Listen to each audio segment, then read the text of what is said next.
odiochieng' makiny.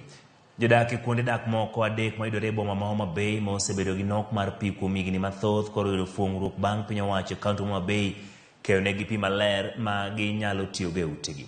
Kuonde dak go oting'o kar dak ma Kapita, Makongeni kod Got Rabuor, kendo jopiny modak e kuondego osebedo ka riyo mar pi ka bende gisebedo ka gitiyo mana gi pige ma ochido ma gigolo e nam Lolwe. Tend kaunti ma otudore gi migawo mar Dunea mowuok e piny Netherlands ne ochako chido mar keyo pi maler kuonde dak go kane oyaw gi yanga ko momigi jopiny mondo mi gichak ti kodgi. Jatend migawo mochung' ne pi e kaunti no Joash Alo koni giikore mane onigi tieko nok mar pi mosebedo kokwako bomano kod kuonde mamoko.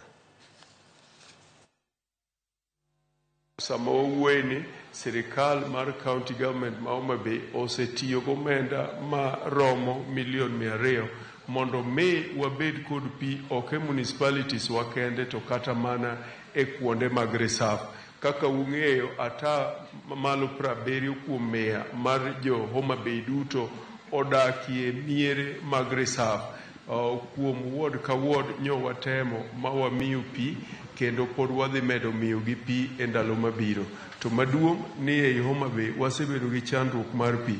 Te kinde mokalo mochopo nyaka samwa gikene king'iyo estate mar Sofia michopo nyaka Kudoyo mibiro nyaka michopo Rang'wena nyaka Kapita, sani koro pi ringo kendo jopiny mor ni gin kod pi. E thuolo masani ne walaunch pi madhi Makongeni, Kapita, Rang'wena.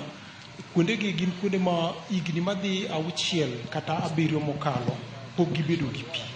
To kaluwore gi chenro maber ma joma Wasco ni godo, sani koro ne wakelo pi ma pi ochopo, jo Makongeni, jo Rang'wena, jo Kapita, sani yudo pi maber.